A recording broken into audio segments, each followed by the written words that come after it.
There was a time when we saw the white man, our colonial powers, as our enemies. But I think, no, not that I think, something that is worse than an enemy is a traitor. Yes.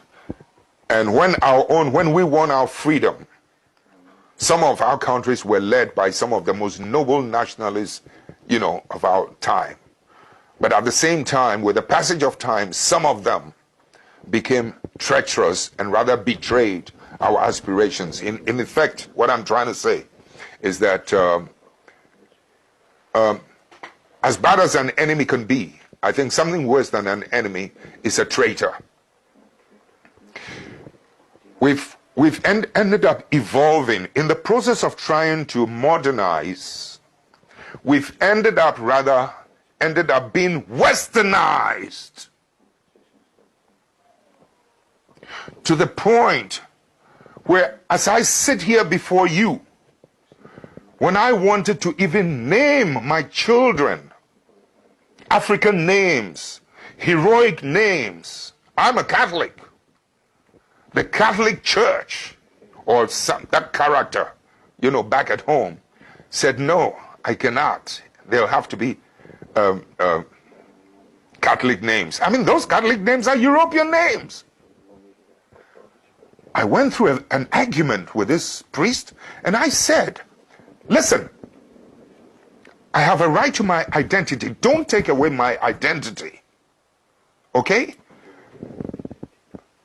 I mean, Christianize me if you may, but don't westernize me. There were times, my wife and I is a great graphic artist. We made some beautiful Christmas cards that depicted Christmas in an African setting. And the Christmas cards sold so well, even with Catholic nuns, white Catholic nuns. We wanted to secure the patent. I went to an office, the Registrar General's office, to secure the patent. Can you believe that this fellow African, Registrar General, looking at my black personality, black face, told me that, no, I cannot. This was long after independence, and that it's going to take about 3 years. I said, why 3 years? He said, it'll have to go to England. It will go to England, and it might take about 3 years before I'm granted the right to that patent or whatever it is they register. In other words, in effect, what I'm trying to say is that, so I have no right to even my creativity. I create my own, you take it away from me, and you have to send it to the colonial power. 3 years later, when they have reproduced it, and I have no more right to it. So as an African, when you're talking about democracy, etc., let's put it aside. Let me bring you to the current modern situation. We end up with injustice. We end up with corruption. We end up with poverty. We end up with the worst possible things. We end up with the image. I don't have to tell you the image that you have in Africa. I don't have to tell you. Please, I know the potential of humanity. So when you're talking about the effects of some of these things, sometimes, these superpowers must learn to accommodate and to live and to accept patriotic leadership, patriotic citizens.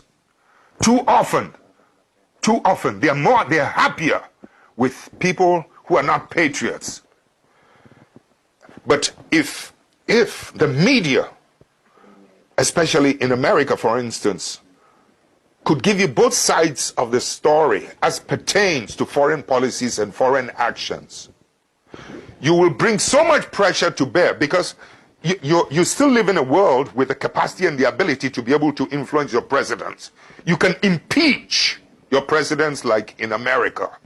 So you as a people still have power, unlike us. In Africa, they disempower.